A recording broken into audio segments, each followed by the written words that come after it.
Hello, am I audible?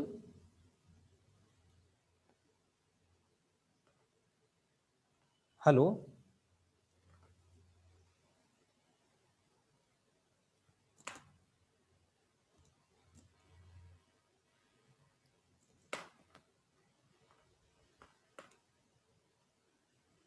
Hello hello, मेरा आवाज आ रहा है?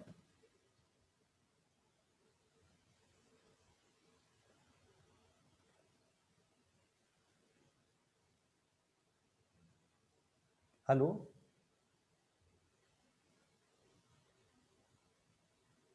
हेलो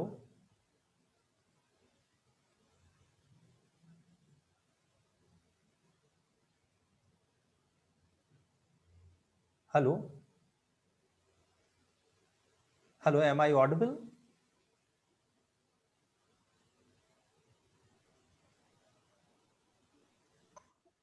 हेलो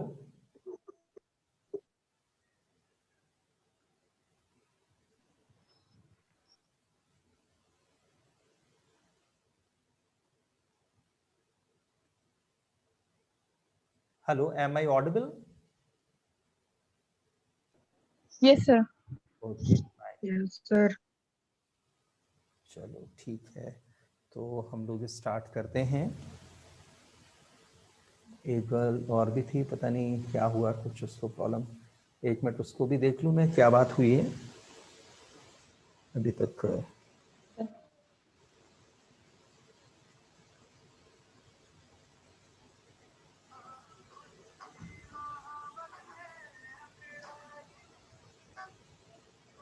हेलो आस्था, क्या हुआ? अच्छा, नेटवर्क इशू है, तो फिर वही बाकी स्टूडेंट्स वेट कर रहे थे तो मैंने कहा पूछ लूं। चलो तो ठीक है, फिर मैं स्टार्ट कर लेता हूँ, क्लास देखेंगे फिर बाद में। ठीक है, हाँ हाँ, okay fine, okay fine, okay, ठीक है। चलो हम लोग स्टार्ट करते हैं। तो जैसा जो हमारा जो बेसिक चीज़ है बहुत ही कि ये न्यूक्लियस होता है। एक फास्ट रीलुक कर लेते हैं। ये न्यूक्लियस होता है किसी भी एटम में, और न्यूक्लियस से चारों तरफ इस तरह से शेल्स होते हैं। 1 2 3 4 5 6 एंड 7 ये शेल्स होते हैं। इन्हें हम 1 2 3 4 5 6 के LMNO PQ डेजिग्नेट करते हैं, या 1 2 3 4 5 6 करते हैं। फर्स्ट शेल में सिर्फ S सब शेल होता है, सेकेंड शेल में S and P subshell होते हैं, थर्ड में SPD होते हैं, फोर्थ में SPDF होता है, फिफ्थ में SPDF होता है, सबसे लास्ट में SP होता है, देन सेकेंड लास्ट में SPD सब शेल होता है। S can have only 2 electrons, P can have 6 electrons, D third में S में 2, P में 6 and D can have 10 electrons. Fourth में S में 2, P में 6, D में 10, F में 14 इलेक्ट्रॉन्स। फिफ्थ में S में 2, P में 6, D में 10 एंड F में 14 इलेक्ट्रॉन्स आते हैं। S में 2, P में 6, D में 10, S में 2, P में 6 इलेक्ट्रॉन्स आते हैं। ये हमारा हमने क्या बनाया है, ये मॉइलर्स डायग्राम इसे बोलते हैं। क्या बोलते हैं? मॉइलर्स डायग्राम।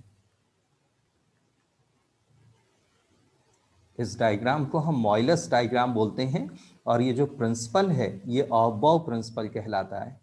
दिल्ली पीएमटी में क्वेश्चन आया था, अबव प्रिंसिपल। दिल्ली पीएमटी में ये क्वेश्चन आया था, एक 10th क्लास से भी पॉइंट अभी आपसे लोगों से पूछता हूँ। तो अबव दिल्ली पीएमटी में क्वेश्चन आया था 3-4 साल पहले कि अबव क्या है, साइंटिस्ट का नाम है कि सिटी का नाम है?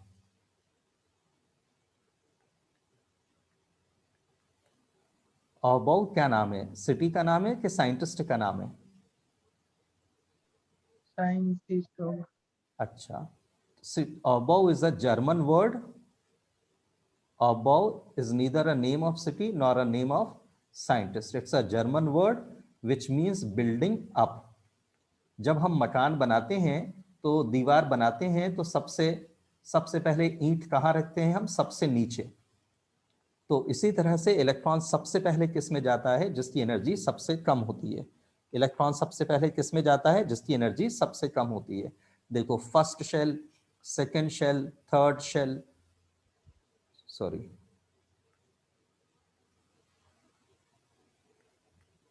Third shell, fourth shell, fifth shell, six shell, seventh shell. First shell में एस सब शेल होता है, एस सब शेल में 2 इलेक्ट्रॉन, इसी चीज को अपन यहाँ इस तरह से लिख रहे हैं। सेकेंड शेल में एस सब शेल होता है, सेकेंड शेल में पी सब शेल होता है, थर्ड शेल में एस सब शेल होता है, पी सब शेल होता है एंड डी सब शेल होता है। फोर्थ शेल में एस सब शेल होता है, पी सब शेल होता है, डी सब शेल होता है, एफ सब शेल होता है। फिफ्थ शेल में s sub shell, p sub shell, d sub shell and f sub shell होता है। सिक्स्थ शेल में एस, पी, डी होता है, सेवेंथ में एस एंड पी होता है। अब हम क्या करें, इसके डाउन साइडेड इंटरसेक्टिंग एरो ले लें। ये क्या है? ये ऑफबाउ प्रिंसिपल है। और ये डायग्राम कौन सा है? मॉइलर्स डायग्राम कहलाता है। ऑफबाउ क्या है? ऑफबाउ जो जर्मन वर्ड है जिसका मीनिंग होता है बिल्डिंग अप। ये साइंटिस्ट का नाम नहीं है। 10th क्लास में आपने एक पढ़ा था कि अभी मुझे याद नहीं आ रहा, चलो ये बातों में मैं भूल गया। 10th क्लास से अभी एक पॉइंट है, वो भी पूछता हूं मैं आपसे अभी बाद में। तो ये क्या करें आप? इंटरसेक्टिंग डाउन साइडेड एरोस ले लें, इंटरसेक्टिंग डाउन साइडेड एरोस ले लें ऐसे।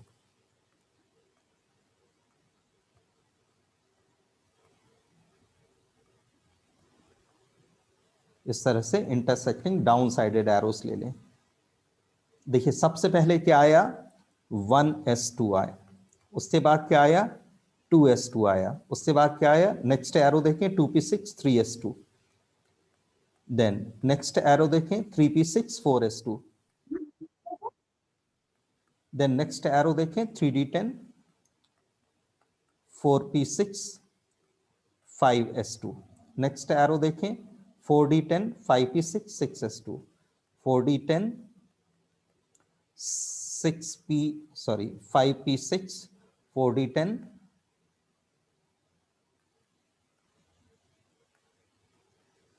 5p6 6s2। अब ये एरो खत्म हो गया, नेक्स्ट एरो पे जाएं 4f14 5d10 6p6 7s2, then 5f14 6d10।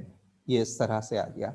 ये आपने मॉइलर्स डायग्राम को इस तरह से लिख लिया। सबसे पहले आपने इस तरह से डायग्राम को बनाया, सबसे पहले आपने इस तरह से बनाया, फिर इसको इस तरह से लिखा, देन इसको इस तरह से कन्वर्ट कर लिया, खेल खत्म। अब अपना सारा टेंशन वाला पोर्शन ओवर हो चुका है, कुछ भी आपको टेंशन लेने की जरूरत नहीं है। अब देखिए जैसे एक एलिमेंट होता है रदरफोर्डियम या कुर्चोटोवियम या अननिलक्वाडियम, इसका एटॉमिक नंबर 104 होता है। देखिए मैंने कहाँ लिखा है, मैंने सबस्क्रिप्ट लिखा है और लेफ्ट साइड पे लिखा है, आप उसको यहाँ पर नहीं लिख सकते। कुछ टीचर्स बच्चों को यहाँ लिखाते हैं या कुछ बुक्स में यहाँ लिखा होता है, नहीं यहाँ नहीं लिखा जा सकता, वो सिर्फ सबस्क्रिप्ट होता है और लेफ्ट साइड में ही लिखा जा सकता है। अच्छा अब देखिए आप 1s2, इसमें 104 एटॉमिक नंबर है तो 104 इलेक्ट्रॉन कर दीजिए, 1s2 2s2 2p6 3s2 3s2 3p6। ये जो लिखा है ना अपन इसी ऑर्डर में लिखते जाएं तब तक जब तक कि 104 इलेक्ट्रॉन्स ना हो जाए। अच्छा अब आप देखो, इसके बाद आप मुझे देखो कि मुझे ये ऑर्डर याद नहीं है, लेकिन मुझे ये याद है कि सबसे पहले क्या आता है, मुझे ये याद है कि सबसे पहले क्या आता है, मुझे ये याद है कि सबसे पहले क्या आता है 1s2। हाँ सबसे पहले नहीं, हाँ 1s2 मतलब अब मैं चेंज कर रहा हूं, देखिए मेथड चेंज कर रहा हूं, क्योंकि मुझे सबसे पहले 2 4 10 12 18, मुझे ये याद नहीं है कि 1s के बाद क्या आता है, लेकिन मुझे इतनी बार मैंने पढ़ा, इतनी बार बोला, इतनी बार लिखा कि मुझे ये याद हो गया कि 1 मतलब 2 आता है, 2 के बाद 4 आता है, 10 12 18, 18 के बाद क्या आता है 20, 20 के बाद क्या आता है 30, 80 20 के बाद क्या आता है 30, 30 का मतलब क्या निकला 10, 10 का मतलब क्या निकला D10, कौन सा D10 3D10, तो 30 हो गया। 30 के बाद क्या आता है 36, 36 यानी 6 है ना, 30 के बाद 36 आता है। मैंने याद नहीं किया लेकिन इतनी बार बोला, इतनी बार देखा, इतनी बार पढ़ा, इतनी बार लिखा उसे कि बिना याद किए मुझे याद हो गया। तो देखो 30 के बाद 36 आता है, 36 यानी 6, 30 और 36 में कितना डिफरेंस है 6, कौन सा 6 P6, कौन सा पी, 3p तो हो चुका ना, 4p, 36 से। तो आप लोगों को समझाने के लिए कर रहा हूं, इसलिए मेरी स्पीड स्लो है। अब देखो आप, मैं कैसे धड़ाधड़ लिखता हूं, 30, 36, 38, 48, 54, 56, 70, 70, 80, 86, 88, 102, 102, 104। D10 नहीं ले सकता मैं, क्यों? क्योंकि D10 अगर लूंगा मैं, D10 अगर लूंगा मैं, D10 अगर मैं लूंगा, तो D10 लूंगा तो वो तो 112 इलेक्ट्रॉन्स हो जाएंगे ना, 112 थोड़ी चाहिए मुझे। मुझे तो कितना चाहिए? मुझे 104 चाहिए। तो 6D2 में आके 104 हो जाता है। तो देखो मुझे कुछ भी याद नहीं है, लेकिन मुझे ये याद है कि 2 के बाद 4 आता है। 2, 4, 10, 12, 18, 20, 30, 36, 38, 48, 54, 56, 70, 80, 86, 88, 102, 104। ठीक है मैशा? सर एक बार और रिपीट कर दिए। 2, 4, 10, ये जो इलेक्ट्रॉन्स है ना, ये टोटल करते जाओ। 2, 4, 10, 12, 18, 20, 30, 36, 38, 40, 48, 54, 40। 56, 70, 80, 86, 88, 102, 104। Yes sir, okay. सूरज ठीक है? हाँ सर। बेटा एंट्रेंस में जो है ना, सर स्पीड मैटर करता है ना, नॉलेज मैटर नहीं करता।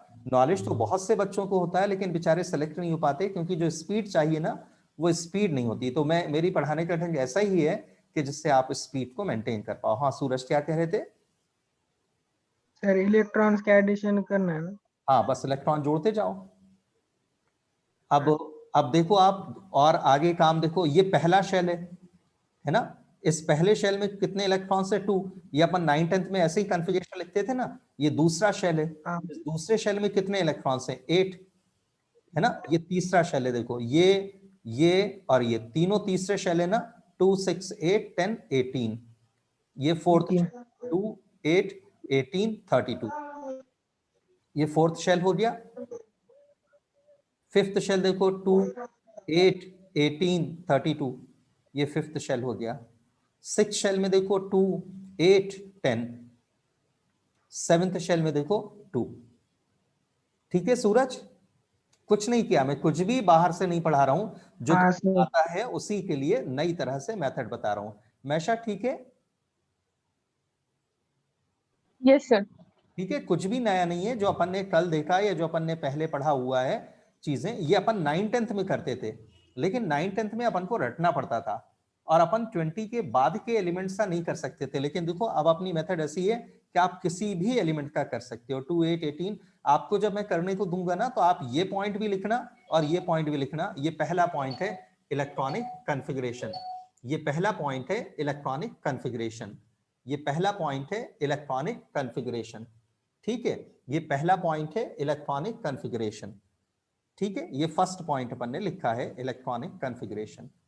तो एक तो आपने इस तरह से लिखा इलेक्ट्रॉनिक कॉन्फ़िगरेशन, और दूसरा ये जो पुरानी मेथड थी जो 9 10th में अपन पढ़ते थे, ये वो हो गया। ठीक है, तो देखो अब इसे भी टोटल करो तो इसमें भी 104 होना चाहिए। 2, 8, 10, 28, 60, 92, 102, 104। मैं फास्ट कर ले रहा हूं क्योंकि अब मेरी प्रैक्टिस है। आप लोगों की भी थोड़े दिनों में आदत हो जाएगी, तो आप लोग भी फास्ट कर पाओगे। ठीक है, 2, 8, 10, 28, 60, 92, 102, 104। ये 104 हो गया आपका। आपको 104 ही चाहिए था ना? तो ये आपका पहला पॉइंट हुआ इलेक्ट्रॉनिक कॉन्फ़िगरेशन। चलो एक आध एलिमेंट अपन और देखते हैं। एस्टेटाइन लेते हैं अपन, एस्टेटाइन 85। एस्टेटाइन 85, एस्टेटाइन 85 के अपन पॉइंट्स देखते हैं। पिछली क्लास में मैं रिकॉर्डिंग करना भूल गया था, अदरवाइज से रिकॉर्डिंग रहेगी अपनी, तो स्क्रीनशॉट से वो मैंने भेज दिए थे। तो रिकॉर्डिंग रहेगी तो फिर अपन को रिवाइज करने में भी आसानी रहेगी ना। तो रिकॉर्डिंग भी भेज दूंगा मैं, आज से मैंने रिकॉर्डिंग के लिए कर लिया। 85, एस्टेटाइन 85।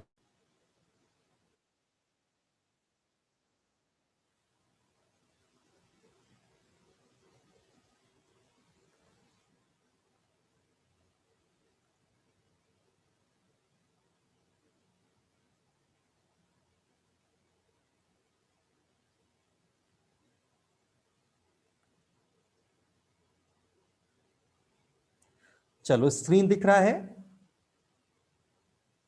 Yes sir. अच्छा, आवाज भी आ रहा है, स्क्रीन भी दिख रहा है ना? वो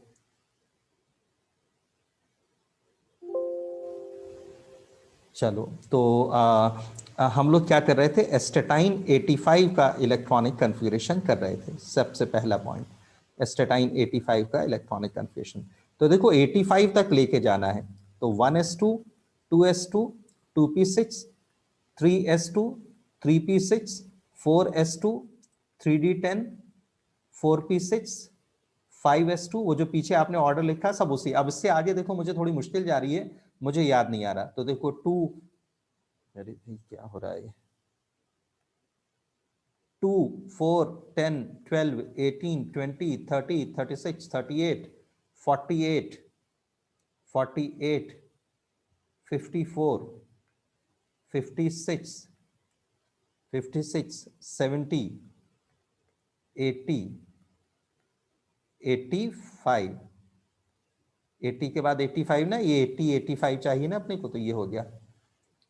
अब देखो आप क्या करो, ये पहला शेल है, इस पहले शेल में कितने इलेक्ट्रॉन्स हैं? 2। ये दूसरा शेल है, इसमें कितने इलेक्ट्रॉन्स हैं? 8। ये थर्ड शेल है ना, ये पूरा थर्ड शेल है, अलग अलग लिखा है, तो ये टोटल एक साथ लिखेंगे 18। ये फोर्थ शेल है, 2, 8, 18, 32। ये फिफ्थ शेल है, 2, 8, 18, एंड ये सिक्स शेल है, 2 + 5, 7। अब इसे टोटल करो आप, 2, 8, 10, 28, 60, 78, 78 + 7, 85। पहला पॉइंट हो गया आपका इलेक्ट्रॉनिक कॉन्फ़िगरेशन। समझ में आया भाई ये?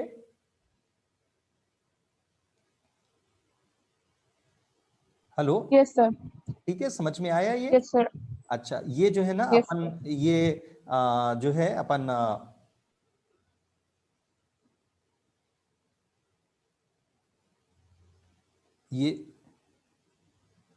ये जो है ये अपन ऐसे किसी भी एलिमेंट का कर सकते हैं।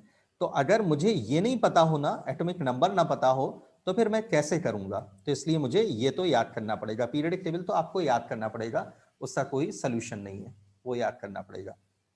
वो याद होगा तभी तो मैं ये सब कर पाऊंगा। अगर एटॉमिक नंबर ही नहीं लिखा होगा, आता होगा, या एग्जाम में नहीं दिया होगा, तो फिर अपन कैसे करेंगे? तो ये एक पॉइंट हुआ। अब इसके बाद देखो दूसरा पॉइंट, देखो ये किसी भी एलिमेंट के बारे में मैं 12 पॉइंट्स बताने जा रहा हूं। ये जो 12 पॉइंट्स हैं, ये 12 पॉइंट्स में से हर साल एक ना एक क्वेश्चन जरूर आता है। सूरज, कॉलेज में जो है ना, कल टेस्ट है, क्रैश कोर्स का, उसका पेपर मैं चेक कर रहा था, आज देख रहा था कि पेपर में कोई मिस्टेक तो नहीं है। तो इन 12 पॉइंट्स में से उसमें भी क्वेश्चन है, ठीक है? तो हर एग्जाम में, चाहे वो आपका कॉलेज का एग्जाम हो, स्कूल का एग्जाम हो, टर्मिनल्स हो, फाइनल हो, बोर्ड हो, आईआईटी हो, नीट हो, कुछ भी हो, ये जो 12 पॉइंट्स हम पढ़ने जा रहे हैं, इन 12 पॉइंट्स में से एक ना एक क्वेश्चन जरूर आता है। तो देखिए एक पॉइंट तो आपका खत्म हो गया। अब दूसरा पॉइंट है पीरियड। कैसे आप देखेंगे कि पीरियड कितना है? तो पीरियड देखने के लिए आपको क्या करना होगा? पीरियड देखने के लिए देखिए, एक शेल, पीरियड देखने के लिए ये एक शेल, ये दो शेल, तीन शेल, चार शेल, 5, 6, कितने शेल्स हैं? सबसे बड़ा नंबर क्या है? 6 है ना। तो नंबर ऑफ शेल्स कितने हैं? 6 हैं। तो पीरियड कौन सा होगा? ये 6th पीरियड का एलिमेंट है। क्यों ये 6 पीरियड का है? क्योंकि ये इसके पास 6 शेल्स हैं। क्योंकि इसके पास कितने शेल्स हैं? 6 शेल्स हैं। 1, 2, 3, 4, 5, 6। या फिर ये सबसे, ये 5 है, ये 4 है, ये 6 है, ये 6 है। सबसे बड़ा नंबर कौन सा आ रहा है? 6, यानी पीरियड कौन सा है? 6th है। देन नेक्स्ट पॉइंट पे अपन चलें, पीरियड हो गया। देन नेक्स्ट पॉइंट पे चलें कि सबसे लास्ट में कौन आ रहा है? पी आ रहा है ना सबसे लास्ट में। तो ये कौन से ब्लॉक का एलिमेंट हुआ? ये पी ब्लॉक का एलिमेंट हुआ। ये आपका पीरियडिक टेबल ऐसे होता है ना, 9th 10th में, 11th में अपन ने सब जगह पढ़ा होगा, 9th 10th में भी था। ये इस तरह से होता है ना पीरियडिक टेबल। ये एस ब्लॉक एलिमेंट्स, ये हाँ पी सर। ब्लॉक एलिमेंट्स, ये डी ब्लॉक एलिमेंट्स, ये पहला शेल पीरियड, ये दूसरा पीरियड, ये तीसरा पीरियड, ये 4th पीरियड, ये 5th पीरियड, ये 6th एंड 7th। ये इस तरह से पीरियडिक टेबल होता है। 3rd, देन ये 4th, देन ये 5th, देन ये 6th एंड देन ये 7th। अब आपने क्या कहा? आपने कहा कि ये पी ब्लॉक एलिमेंट है, पी ब्लॉक एलिमेंट है यानी यहाँ पर 6 पीरियड है, 6 पीरियड है यानी ये यहाँ पर कहीं पर है, इस जगह पे है। अभी एग्जैक्टली पता चल जाएगा कि वो यहाँ है कि यहाँ है कि यहाँ है कि यहाँ है, एक एक चीज अपन को पता चल जाएगी। तो ये इस तरह से पूरी अपन पोजीशन उससे जज कर लेंगे। Then fourth point, last shell में कितने इलेक्ट्रॉन्स आ रहे हैं? 7, जिनके वैलेंस इलेक्ट्रॉन्स की नंबर, जिनमें वैलेंस इलेक्ट्रॉन्स की नंबर 1 2 3 होता है, such elements are called metals except hydrogen and helium. Hydrogen is having 1 electron its valence shell but is not a metal, it's a non-metal. Helium is not a metal, it is having 2 electrons, it's inert gas. So except hydrogen and helium, all elements which are having 1 2 3 electrons there in their valence shell are called metals. जिनके valence shell में 5 6 7 electrons होते हैं उन्हें हम क्या बोलते हैं? Non metals बोलते हैं। जिनके वैलेंस शेल में 4 इलेक्ट्रॉन्स होते हैं उन्हें हम मेटलॉइड्स बोलते हैं। कार्बन के वैलेंस शेल में 4 इलेक्ट्रॉन होते हैं बट कार्बन मेटलॉइड नहीं है, नॉन मेटल है। जिनके वैलेंस शेल में 8 इलेक्ट्रॉन्स होते हैं उन्हें हम इनर्ट या रेयर या नोबल गैस बोलते हैं। ठीक है मैशा? Yes sir. कोई प्रॉब्लम तो नहीं ना? ये सब 9 10th की चीजें हैं। अपनी 9 10th में लखमीर सिंह मंजीत कौर में सब था कि जिनके वैलेंस शेल में 1 2 3 इलेक्ट्रॉन्स होते हैं उन्हें मेटल्स बोलते हैं। मैंने आपको एक्सेप्शन बता दिया कि हाइड्रोजन और हीलियम एक्सेप्शन है। देन 5 6 7 जिनके पास इलेक्ट्रॉन्स होते हैं वैलेंस शेल में वो नॉन मेटल्स हैं। Those elements which are having 4 electrons there in their valence shell are called metalloids except carbon. Carbon is having 4 electrons there in its valence shell but is not a metalloid, it's non metal. और जिनके valence shell में 8 electrons होते हैं उन्हें हम inert, rare या noble gases बोलते हैं। तो देखिए उस डेफिनेशन के हिसाब से देखें तो इसके पास 7 इलेक्ट्रॉन है ना, तो जिनके पास 7 इलेक्ट्रॉन्स होते हैं वो क्या होते हैं? नॉन मेटल्स होते हैं। तो ये क्या है? नॉन मेटल है। अच्छा, अब 5th पॉइंट देखिए, वैलेंसी। वैलेंसी देखिए आप या हम क्यों पढ़ रहे हैं, क्यों पढ़ा रहा हूं मैं, आप क्यों पढ़ रहे हैं? हमारे पेरेंट्स जॉब में घर के बाहर जाते हैं, एरोप्लेन से इधर से उधर जाते हैं, ट्रेन बसेस इधर से उधर जाते हैं, किस लिए जाते हैं? ताकि सब लोग जो है जॉब करते हैं ना, सब लोग पैसा कमाना चाहते हैं। तो जब अपन लोग पैसा कमाएंगे तो अपनी लाइफ में स्टेबिलिटी होगी। जितना ज्यादा अपने पास पैसा होगा उतनी ज्यादा स्टेबिलिटी होती है। तो जैसे हमारी जिंदगी का मकसद पैसा कमाना है, सॉरी टू से, वैसे ही केमिस्ट्री का मकसद क्या है कि केमिस्ट्री भी चाहता है कि उसके वैलेंस शेल में हर एक एलिमेंट चाहता है कि उसके वैलेंस शेल में, उसके आउटरमोस्ट शेल में 8 इलेक्ट्रॉन्स हो जाए। कैसे भी इलेक्ट्रॉन्स को लेके, इलेक्ट्रॉन्स को देके, इलेक्ट्रॉन्स को शेयर करके, कैसे भी हर एक एलिमेंट ये चाहता है कि उसके वैलेंस शेल में 8 इलेक्ट्रॉन्स हो जाए। तो इसके पास 2 रास्ते हैं वैलेंस शेल में 8 इलेक्ट्रॉन करने के लिए, कि या तो ये 1 इलेक्ट्रॉन ले ले या 7 इलेक्ट्रॉन दे दे। तो 1 इलेक्ट्रॉन लेना आसान है 7 इलेक्ट्रॉन्स देने के बजाय। तो ये 1 इलेक्ट्रॉन ले लेगा तो इसकी वैलेंसी कितनी होगी? 1। देन 6 पॉइंट क्या है? Oxidation number. ऑक्सीडेशन नंबर के मेरे वीडियोस मैंने डाले हैं यूट्यूब में, तो वो आप लोग थोड़ा सी देखना। मेरे ही नाम से चैनल है, अब्दुल वाजिद हैदर नाम से ही है, तो उन वीडियोस को भी देखना, उससे थोड़ा आइडिया होगा। एंड मैंने बहुत मतलब बिल्कुल शुरुआत से डाले हैं, बिल्कुल बेसिक लेवल से डाले हैं, लेकिन अगर उससे बावजूद भी उसमें मुश्किल जाएगी, उसमें मैंने बात करी है, 4 वीडियोस डाल चुका हूं, अभी 2-3 वीडियोस और डालूंगा, तो इंशाल्लाह हमारा IIT नीट लेवल तक का एक एक चीज उसमें कवर हो जाएगी। तो उस वीडियो को आप लोग देखना, उसमें वैलेंसी चार्ज और ऑक्सीडेशन नंबर के बारे में मैंने बातें करी हैं, और उसमें जो भी मुश्किल जाएगी फिर आप मुझे पूछते जाना। तो इस तरह से अपने सारे कॉन्सेप्ट होते चले जाएंगे। तो ऑक्सीडेशन नंबर जो है, कितने इलेक्ट्रॉन इसने लिया? 1 इलेक्ट्रॉन लिया, तो माइनस लिया ना, इसलिए -1। अगर 1 इलेक्ट्रॉन देता ये तो इसके पर 1+ आता। अगर 2 इलेक्ट्रॉन देता ये 2+ आता, 3 इलेक्ट्रॉन देता तो 3+ आता, 2 इलेक्ट्रॉन्स लेता तो 2- चार्ज आता, 3 इलेक्ट्रॉन्स लेता तो 3- चार्ज आता। तो जो ऑक्सीडेशन नंबर है वो माइनस या प्लस हो सकता है, बट वैलेंसी कभी भी प्लस या माइनस नहीं हो सकती। जो सिंगेज तुम्हारी बुक है उस सिंगेज में लिखा है कि वैलेंसी जो है वो -1 है, जो कि गलत है। ठीक है, वैलेंसी कभी भी प्लस या माइनस नहीं हो सकती।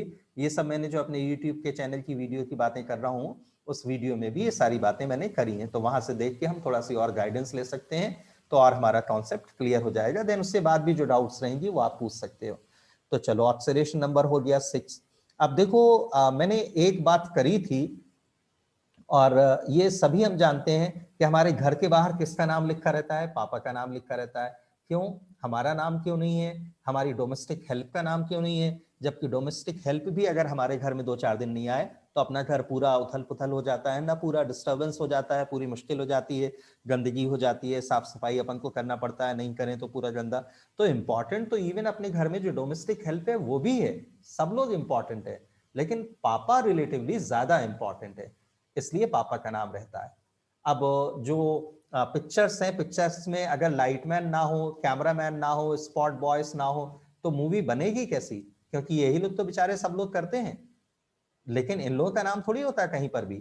नाम हीरो का होता है, हीरोइन का होता है, डायरेक्टर का होता है, म्यूजिक डायरेक्टर का होता है, बस ये 3-4 लोगों का नाम होता है, क्योंकि ये लोग ज्यादा इंपॉर्टेंट रहते हैं, ये लोग ज्यादा इंपॉर्टेंट रहते हैं सारे लोगों से।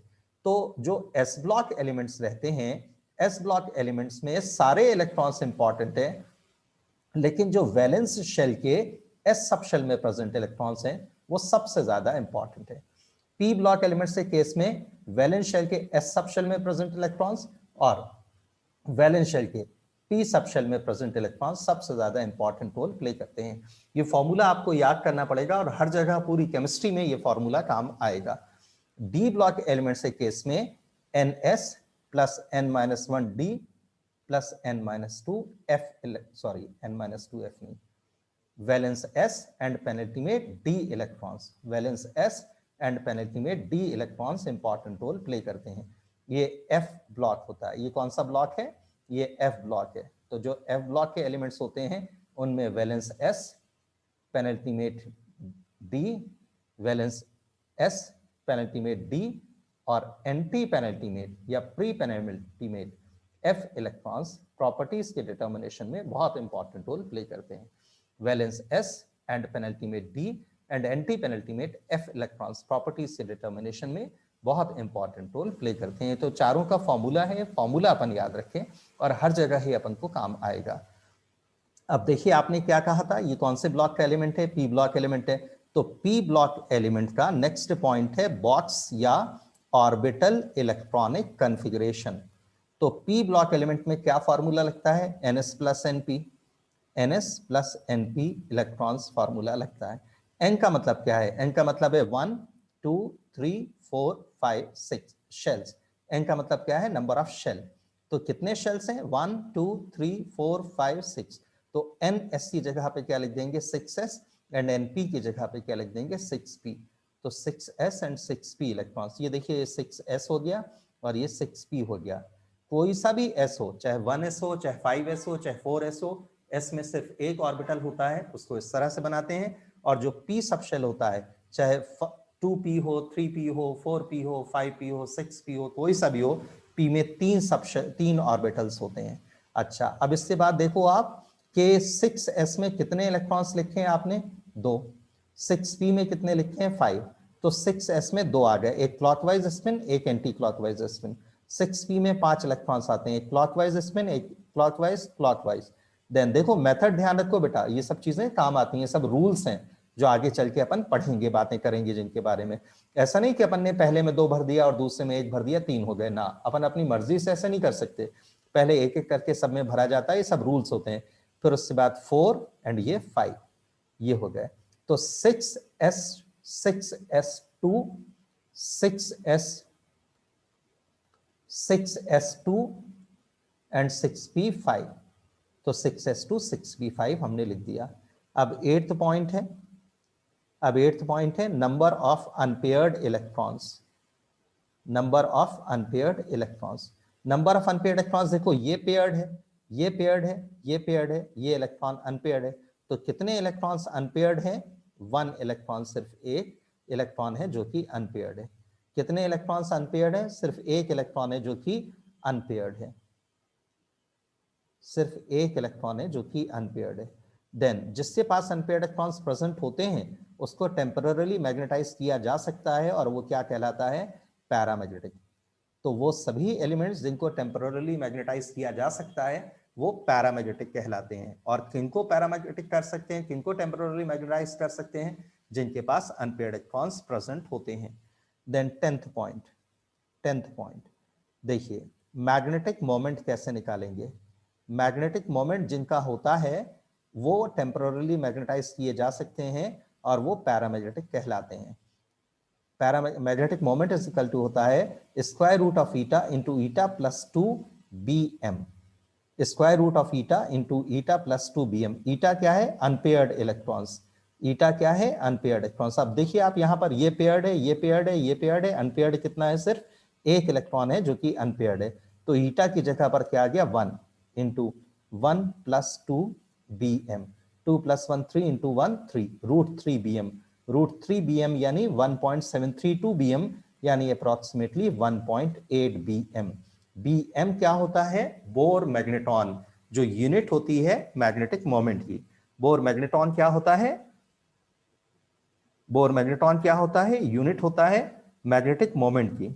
ठीक है, तो जो पैरामैग्नेटिक होते हैं, जिनको टेम्पररीली मैग्नेटाइज किया जा सकता है, जिनके पास अनपेयर्ड इलेक्ट्रॉन्स प्रेजेंट होते हैं, उनका मैग्नेटिक मोमेंट का मैग्नीट्यूड होता है और उनको टेम्पररीली मैग्नेटाइज किया जा सकता है।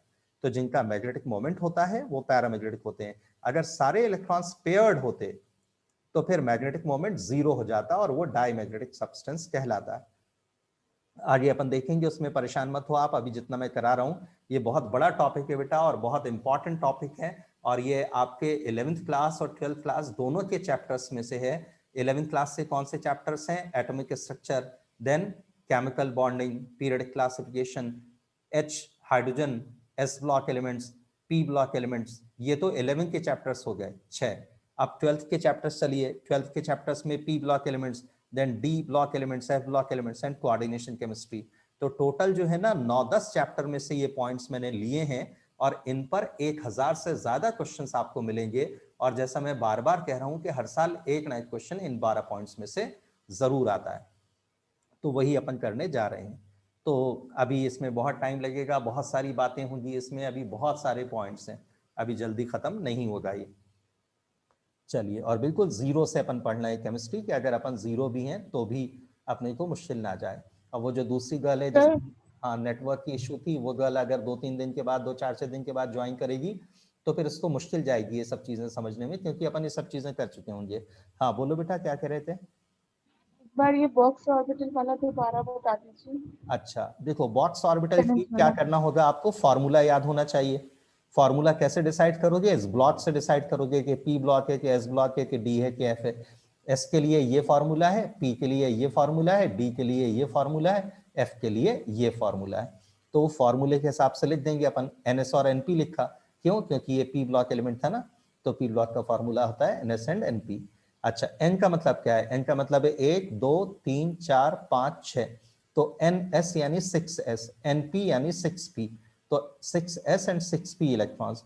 अब S इस तरह से बनाया जाता है, कोई सा भी S हो उसमें तो एक ही ऑर्बिटल होता है, कोई सा भी P हो, चाहे 3p हो चाहे 6p हो, कोई सा भी हो, उसमें तो 3 ऑर्बिटल होते हैं। अब 6s में कितने इलेक्ट्रॉन्स हैं यहां से देख लो। 6s में 2 इलेक्ट्रॉन्स है, 2 भर दिया आपने। 6p में कितने इलेक्ट्रॉन्स है वो भी यहाँ लिखे हुए हैं, वो भी भर दो। बस दैट्स ऑल। अनपेयर्ड इलेक्ट्रॉन एक आ गया आपका, और जिसके पास अनपेयर्ड इलेक्ट्रॉन प्रेजेंट होता है उसको टेम्पररीली मैग्नेटाइज कर सकते हैं, और जिसको टेम्पररीली मैग्नेटाइज किया जा सकता है उसको पैरामैग्नेटिक कहते हैं। ठीक है, और ओके सर। मैग्नेटिक मोमेंट का ये फॉर्मूला है square root of eta into eta plus 2 BM।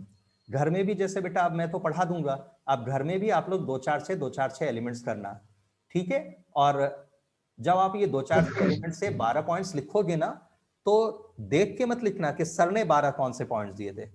अभी पढ़ते टाइम, पढ़ाते टाइम बहुत अच्छे से देख लो, या क्लास से बाद एक आध बार देख लो, लेकिन जब आप 12 पॉइंट्स लिखना तो कॉपी खोल के मत रखना, कॉपी बंद कर देना, बिना देखे लिखना, और दिमाग पे जोर लगाना कि सर ने 12 कौन से बोले थे। अच्छा, आपने एक चीज माइंड करी, मेरी बहुत छोटी छोटी सी चीजों को माइंड करना आप, कि मैंने ये बीच में पार्टीशन कर दिया है ना, यानी ये 6 पॉइंट्स अलग हैं, ये हाफ अलग है और अगला हाफ अलग है। इस हाफ के पॉइंट्स को इधर मत लेके जाना, इधर के पॉइंट्स को इधर मत लेके जाना, दोनों हाफ्स को अलग अलग रखना। ठीक है, ये सब छोटी छोटी सी बातों का ध्यान रखोगे आप तो आपकी मुश्किलें आसान हो जाएंगी। तो देन 11th पॉइंट देखते हैं अपन। 11th पॉइंट क्या है? कलर। कौन से ब्लॉक का एलिमेंट है? देखो, आपकी जिंदगी में कलर है, पूरी दुनिया में सब आपके आसपास, आपके कपड़े रंग बिरंगे हैं, आपका घर रंग बिरंगा है, पूरी दुनिया रंग बिरंगी है, तो ये जो कलर है ना, किसकी वजह से है? ये कलर आपकी लाइफ में, इस दुनिया में जो भी रंग है, वो रंग डी ब्लॉक एलिमेंट्स की वजह से होता है। किसकी वजह से होता है? डी ब्लॉक एलिमेंट्स की वजह से कलर होता है।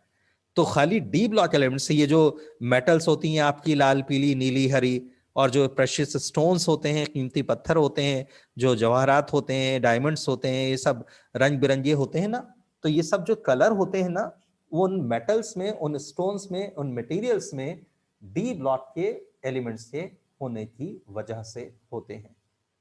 तो जो डी ब्लॉक एलिमेंट्स होते हैं सिर्फ वो कलर्ड होते हैं, और बाकी एस और पी ब्लॉक एलिमेंट्स कैसे होते हैं? यूजुअली एक्सेप्शंस हैं कुछ, लेकिन जनरली कैसे होते हैं? कलरलेस, वाइट या लाइट कलर्ड होते हैं। कलरलेस, वाइट या लाइट कलर्ड होते हैं। कलरलेस, वाइट या लाइट कलर्ड होते हैं। एस और पी ब्लॉक एलिमेंट्स जनरली जो है ना, कलर नहीं होता उनका, रंग बिरंगे नहीं होते, वो वाइट होते हैं या लाइट कलर्ड होते हैं या कलरलेस होते हैं। जो भी कलर होता है वो डी ब्लॉक के एलिमेंट्स का होता है, और डी ब्लॉक के भी वो एलिमेंट्स जिनके पास अनपेयर्ड इलेक्ट्रॉन्स प्रेजेंट है, उनमें कलर होता है, बाकी सब में कलर नहीं होता है। देन ये 11th पॉइंट हो गया। 12th पॉइंट देखिए, 12th पॉइंट क्या है? Last point, group. आप ग्रुप कैसे निकालेंगे? देखिए, ये देखिए यहाँ पर कितने इलेक्ट्रॉन्स हैं इस बॉक्स इलेक्ट्रॉनिक कन्फिगरेशन में? 5 और 2 7 इलेक्ट्रॉन है। इस बॉक्स इलेक्ट्रॉनिक कन्फिगरेशन में कितने इलेक्ट्रॉन्स हैं? 7। तो ग्रुप क्या होगा? 7। 7 कैसे आया? हमेशा समझ में आया?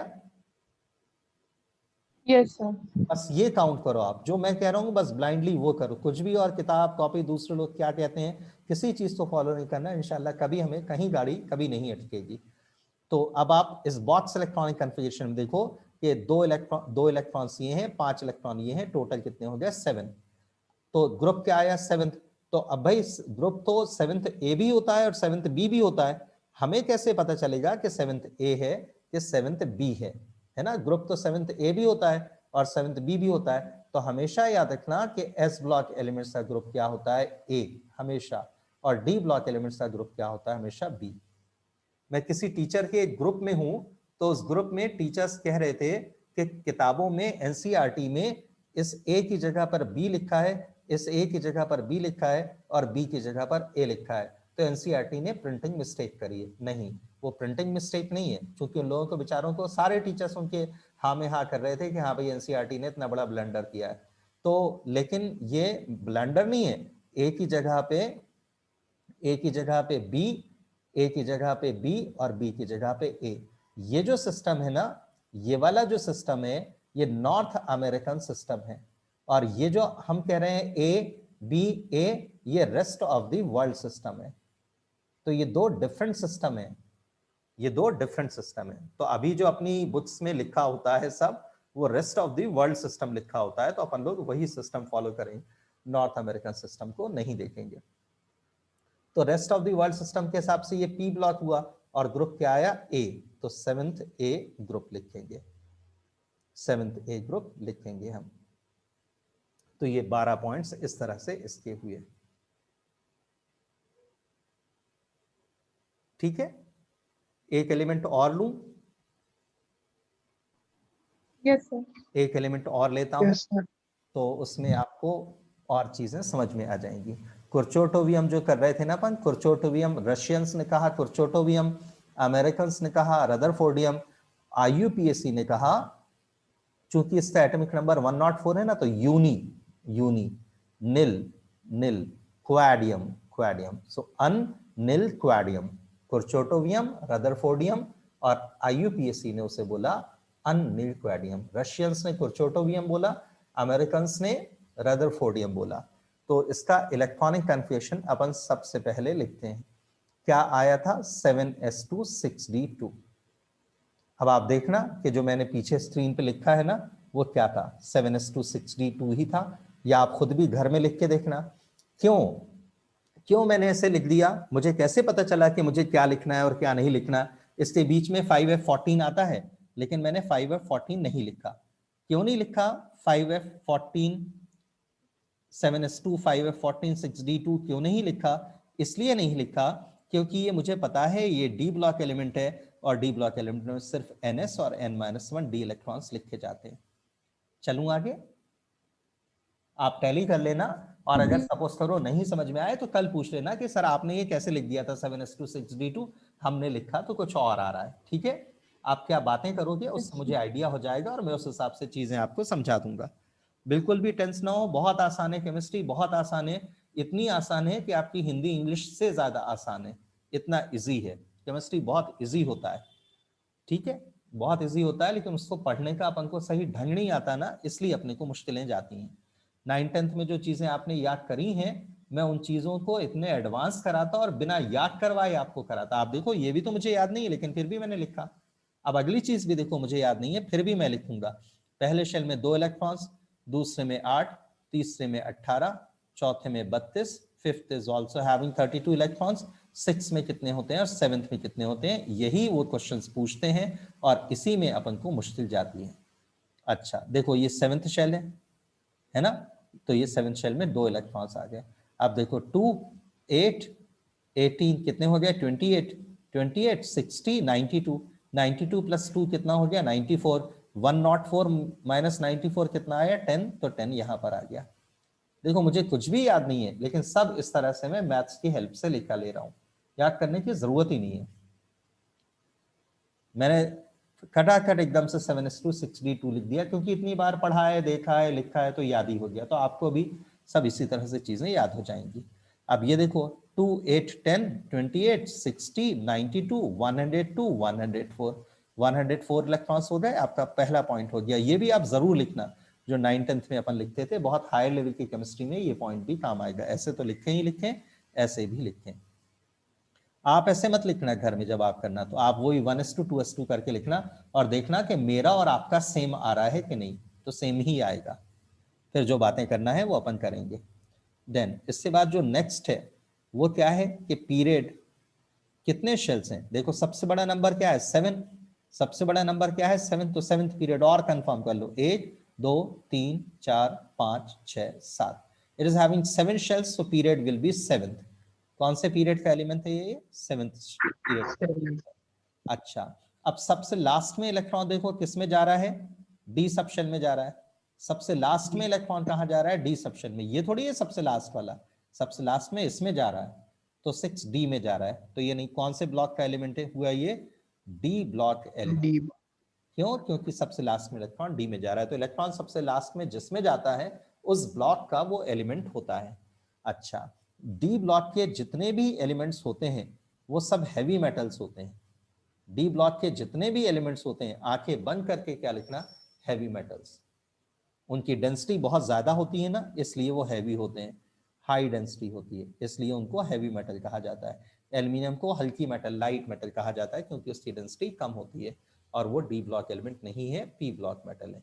तो एस और पी के एलिमेंट जो हैं उनकी डेंसिटी कम होती है और वो लो डेंसिटी होती है, इस वजह से वो लाइट मेटल्स या लाइट एलिमेंट्स होते हैं। और डी ब्लॉक के एलिमेंट्स जिनकी डेंसिटी हाई होती है उनको हैवी मेटल अपन बोलते हैं। अच्छा अब इसका वैलेंसी क्या लिखोगे, तो हमेशा याद रखना कि डी ब्लॉक के जितने एलिमेंट्स होते हैं उनकी वैलेंसी वेरिएबल होती है, बदलती रहती है।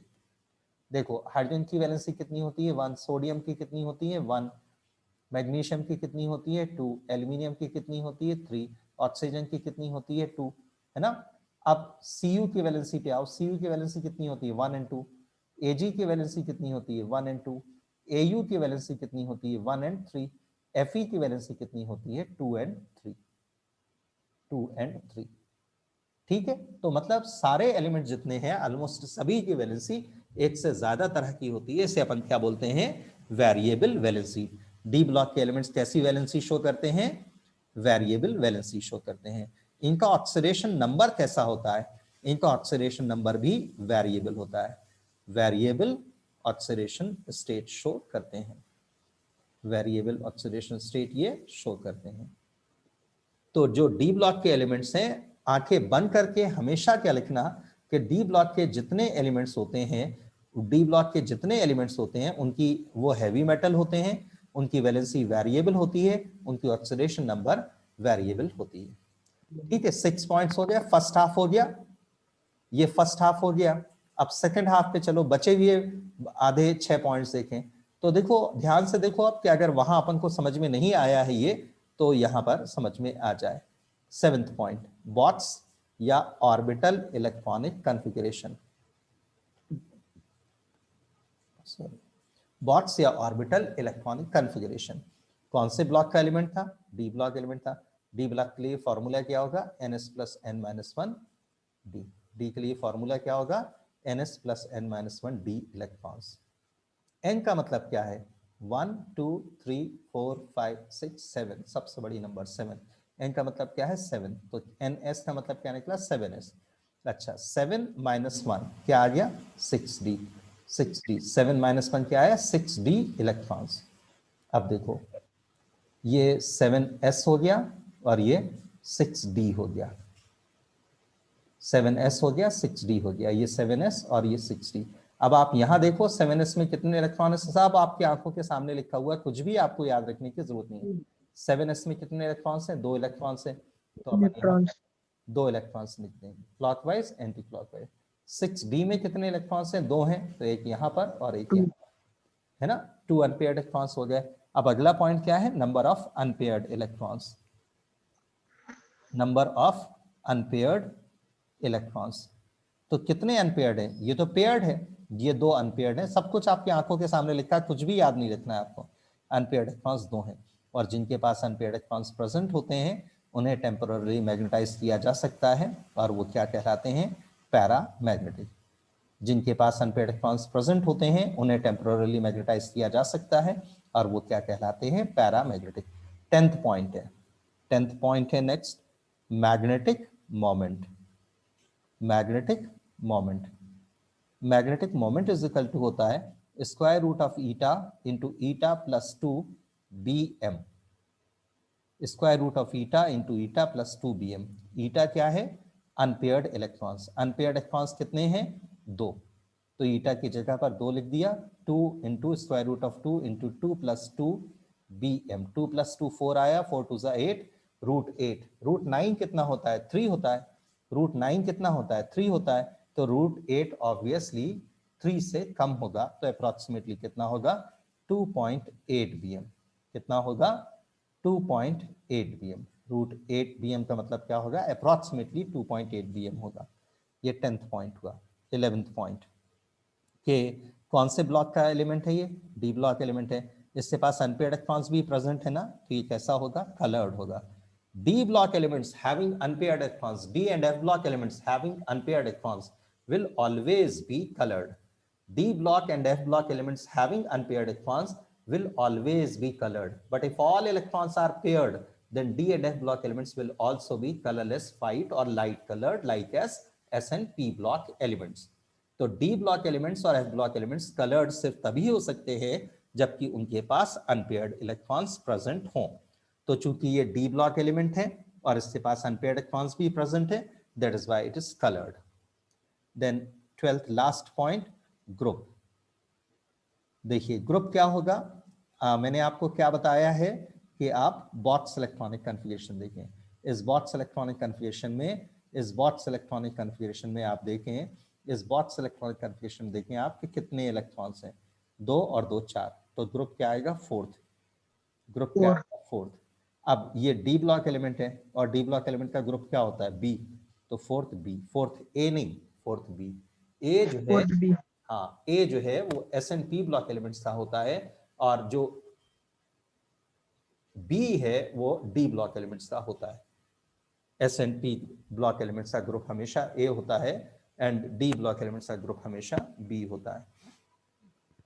चलो ये 12 पॉइंट्स दूसरे एलिमेंट के हो गए। अभी तो कुछ भी नहीं किया है बेटा अपन ने, अभी तो पार्टी शुरू भी नहीं हुई है, समझे? तो अभी ये मत सोचना कि ये खत्म हो गया। बहुत बड़ा टॉपिक है, बहुत वास्ट टॉपिक है और बहुत इंपॉर्टेंट टॉपिक है और मुश्किल भी है। बहुत मुश्किल क्वेश्चंस आएंगे इस पे। अभी तो बहुत इजी है। धीरे धीरे मैं अपने नोट्स भी शेयर करूंगा तो और उनको बताऊंगा कि किस तरह से यूज करना है अपने को, तो और अपन समझ पाएंगे। चलो आगे चलते हैं, अपन दूसरा एलिमेंट ले लेते हैं। नेक्स्ट एलिमेंट लेते हैं Fe 2656। Fe 2656, iron 2656। तो इलेक्ट्रॉन्स कितने हुए? 26। प्रोटॉन्स कितने हुए? 26। न्यूट्रॉन कैसे निकालोगे? Atomic weight minus atomic number. Atomic weight minus atomic number. Atomic weight कितना है 56, एटॉमिक नंबर कितना है 26, 56 माइनस 26 यानी 30।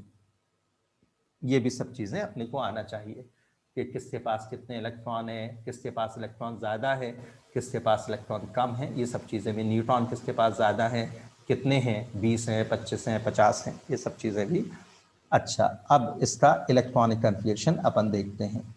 Electronic configuration 1s2, 2s2, 2p6, 3s2, 3p6, 4s2, 3d।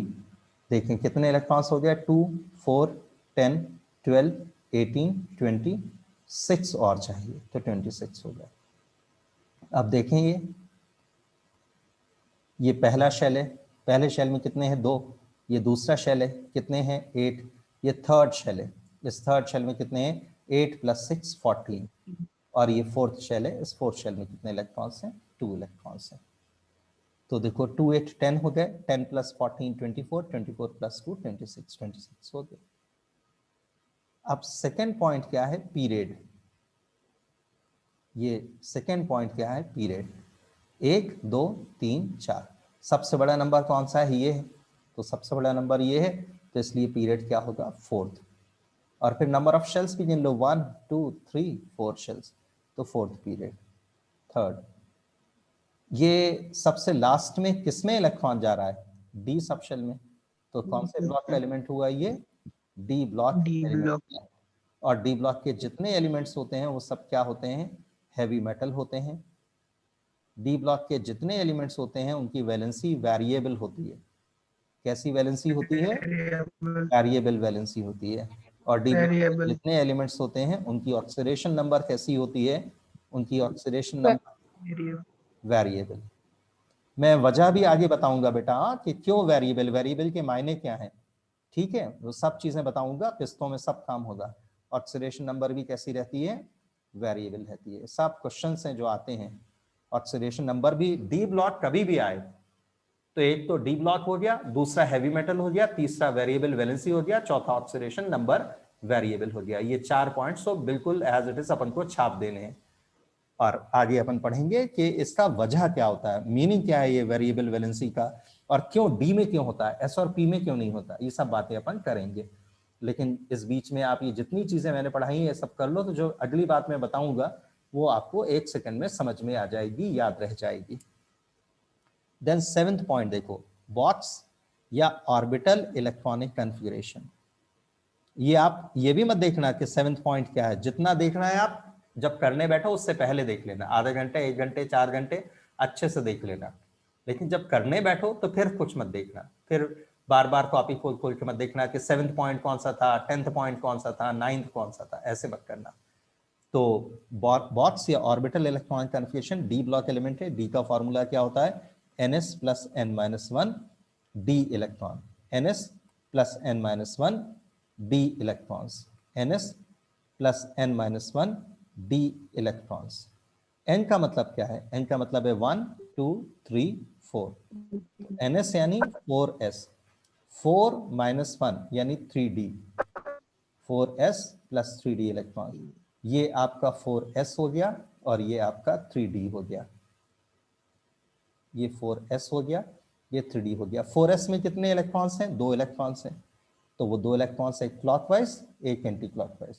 Then 3d में 6 इलेक्ट्रॉन्स हैं, तो 1, 2, 3, 4, 5। देखो सारे electrons clockwise clockwise clockwise spin कर रहे हैं ना, एक ही डायरेक्शन में है। देन 6 इलेक्ट्रॉन यहां आ गया, अपोजिट स्पिन। अब 8वां पॉइंट है, अब अपना 8वां पॉइंट है कि नंबर ऑफ अनपेयर्ड इलेक्ट्रॉन्स कितने हैं, नंबर ऑफ अनपेयर्ड इलेक्ट्रॉन्स कितने हैं, नंबर ऑफ अनपेयर्ड इलेक्ट्रॉन्स कितने हैं। देखो ये पेयर्ड है, ये पेयर्ड है, 1, 2, 3, 4, 4 इलेक्ट्रॉन्स अनपेयर्ड है। तो जिनके पास इलेक्ट्रॉन्स अनपेयर्ड होते हैं वो क्या कहलाते हैं, पैरामैग्नेटिक कहलाते हैं। तो ये पैरामैग्नेटिक है, ठीक है। 10th point, magnetic moment, magnetic moment. जिनका मैग्नेटिक मोमेंट होता है ना उनको मैग्नेटाइज किया जा सकता है, और जिसका जितना ज्यादा मैग्नेटिक मोमेंट ना वो उतना ही ज्यादा स्ट्रॉन्ग मैग्नेट होता है। तो magnetic moment is equal to होता है square root of eta into eta plus 2bm। Square root of eta, eta क्या है? Unpaired electrons. अनपेयर्ड इलेक्ट्रॉन्स कितने हैं? 4 है। तो square root of eta into square root of 4 into 4 plus 2। 4 plus 2 क्या आया? 6। 6 4 सा कितना आया? 24। रूट 25 कितना होता है? 5। तो रूट 24 कितना होगा? 5 से थोड़ा कम होगा। कितना होगा? 4.8 bm। कितना कम होगा? 4.8 bm। Then 11th point, group. Group देखो, इस बॉक्स इलेक्ट्रॉनिक कन्फिगरेशन में, इस बॉक्स इलेक्ट्रॉनिक कन्फिगरेशन में कितने इलेक्ट्रॉन्स हैं? 6 और 2 8 इलेक्ट्रॉन्स हैं। तो ग्रुप क्या होगा? 6th। ग्रुप क्या होगा? सॉरी, 8 इलेक्ट्रॉन्स हैं तो ग्रुप क्या होगा? 8th। 8 इलेक्ट्रॉन है ना, तो ग्रुप क्या होगा? 8th। अब 8th जो ग्रुप होता है, तो पुराने जमाने में 8th A और B होता था, लेकिन मॉडर्न सिस्टम में 8th ग्रुप में A B C नहीं होता है, खाली 8th होता है। तो इसका ग्रुप क्या होगा? 8th होगा। यहाँ पर 8th B नहीं लगा सकते, वो पुराना सिस्टम हो जाएगा, पुरानी किताबों का हो जाएगा। वो पुरानी किताबों में मिलेगा, मॉडर्न बुक्स में सिर्फ 8th ग्रुप मिलेगा। ठीक है। देन लास्ट 12th पॉइंट के इसका ये डी ब्लॉक एलिमेंट है और अनपेयर्ड इलेक्ट्रॉन्स प्रेजेंट है, तो ये क्या होगा? कलर्ड होगा। क्या होगा? ये कलर्ड होगा। तो इस तरह से देखो, ये एक हाफ हुआ और दूसरा हाफ ये हुआ। यहाँ के पॉइंट्स यहाँ या यहाँ के पॉइंट्स यहाँ मत ले जाओ, इंटरचेंज मत करो, जो जिधर है उसको उधर ही रहने दो। और ये कुछ छोटी छोटी सी बातें थी। एक तो बॉक्स इलेक्ट्रॉनिक कन्फिगरेशन का था, दूसरा ये कि जो एस और पी डी और एफ ब्लॉक एलिमेंट्स होते हैं उनका फॉर्मूला क्या होता है, बस उसमें वैल्यू रखना है। इतना आसान है, तो कोई खास मुश्किल नहीं है। सर 11 सर कलर्ड कर सकते हैं? हाँ, ये ऊपर नीचे, मतलब जो हाफ है, फर्स्ट हाफ है, उसके पॉइंट्स ऊपर नीचे कर लो, सेकंड हाफ के पॉइंट्स से ऊपर नीचे कर लो, लेकिन फर्स्ट हाफ के पॉइंट को सेकंड हाफ में मत लेके जाओ और सेकंड हाफ के पॉइंट को फर्स्ट पॉइंट हाफ में मत लेके जाओ। ले जा सकते हो आप, कोई मुश्किल नहीं है, लेकिन फिर आपकी ही गाड़ी अटक जाएगी, मुश्किल जाएगी आप। तो मैं इस पॉइंट ऑफ व्यू से बता रहा हूँ कि आपको एग्जामिनेशन हॉल में कम से कम टाइम लगे। Yes sir. ठीक है। तो अभी भी अपन ने कुछ भी नहीं किया है इन 12 पॉइंट्स में से, अभी अपन बहुत ही बेसिक लेवल पे हैं। तो इतना बड़ा, इतना वास्ट, इतना टॉपिक है ये। तो अब अगली क्लास में जब मैं करूंगा, तो अगली क्लास में मैं आपसे एलिमेंट पूछ के किया करूंगा। अभी तो मैंने लिख दिया कुर्चोटोवियम, स्टेटाइन, Fe, तो उस एलिमेंट का एटॉमिक नंबर भी आपसे पूछ के करूंगा। और बहुत ईमानदारी से, बहुत अच्छे से करना कि हमको चीजें सब जल्दी जल्दी, आप मेरी मेथड फॉलो करोगे ना। आप देखो, मुझे कुछ भी नहीं आता, ये 2 8 18 832 वाली बात कुछ भी मुझे याद नहीं है। मुझे ये भी याद नहीं कि 5D के बाद क्या आता है, 6P के बाद क्या आता है, फिर भी मैं सब लिख लूंगा। अपनी मेथड ऐसी रहेगी कि कहीं अपनी गाड़ी कभी नहीं अटकेगी। चाहे केमिस्ट्री का कोई सा भी पार्ट हो, चाहे ऑर्गेनिक हो, चाहे इनऑर्गेनिक हो, चाहे फिजिकल हो। आपने देखो 9th 10th क्लास पढ़ लिया, आप 11th भी पढ़ लोगे, और आपसे मैं कहूँ कि कितनी रिएक्शन लिख सकते हो आप पूरी, तो आप 40-50 रिएक्शन तो बहुत अच्छे, अगर आप पढ़ने में होगे तो आप 40-50 रिएक्शन लिख पाओ शायद। लेकिन मैं ऐसे पढ़ाऊंगा कि आप 15-20 मिनट में 1,000 के ऊपर रिएक्शंस लिख लोगे। 15-20 मिनट में आप 1,000 के ऊपर रिएक्शंस कवर कर लोगे। इतना इस तरह का पॉइंट है। लेकिन छोटी मोटी चीजें, ये जो 12 पॉइंट्स है ना, मैं हर जगह जहां भी स्टार्ट करता हूँ तो इन 12 पॉइंट से स्टार्ट करता हूँ। और ये 12 मेरे पास, तो जब मैंने स्टार्ट किया था ये 6-7 पॉइंट्स थे, लेकिन बच्चे क्वेश्चंस पूछते गए, बढ़ते गए पॉइंट्स, और आज 12 हो गए। मैं जब दुबई में था तो दुबई में मेरे पास सिर्फ 11 पॉइंट्स हैं, और मैं एक दिन 8th क्लास के बच्चों को पढ़ा रहा था। तो 8th क्लास के बच्चों ने, कौन सी क्लास, 9 10th 11 12th नहीं, 8th क्लास के बच्चों ने 11 पॉइंट से 12th पॉइंट करवा दिया, उसमें ऑक्सीडेशन नंबर भी जुड़वा दिया। तो बच्चे ये चीज होते हैं यहाँ कि अगर अच्छे से पढ़ते हैं तो इस तरह से टीचर उनमें और एक्सपेंशन करता जाता है, बढ़ता जाता है। तो ये 12 पॉइंट्स हैं, और इन 12 पॉइंट्स पर बेस्ड आपको 1,000 के ऊपर क्वेश्चन GRB, अरिहंत या जो भी रेफरेंस बुक्स हैं उन बुक्स में मिलेंगे। और हर साल इन 12 पॉइंट्स में से एक ना एक पॉइंट जरूर आता है, और 8-9 चैप्टर्स में ये फैले हुए हैं। और सबसे मुश्किल क्वेश्चन जो है इस पर कोऑर्डिनेशन केमिस्ट्री से आते हैं। 12th क्लास ट्रांजिशन मेटल और कोऑर्डिनेशन केमिस्ट्री से सबसे ज्यादा मुश्किल क्वेश्चंस आते हैं इन 12 पॉइंट्स पर बेस्ड। ठीक है। तो आज के लिए अपन इतना ही रहने देते हैं। इससे खूब अच्छे से प्रैक्टिस करके आओ, ताकि अगली क्लास में अपन और मुश्किल बातें और दूसरी बातें, नई तरह की बातें करें, कुछ भी अपन को पुराना रिपीट ना करना पड़े। ठीक है, कुछ भी अपने को पुराना रिपीट ना करना पड़े, नई तरह की बातें करें। ठीक है, यस सर। ठीक है, okay okay sir, okay, bye, okay, good night, good night, bye sir, take bye, care. Okay fine, thank you very much.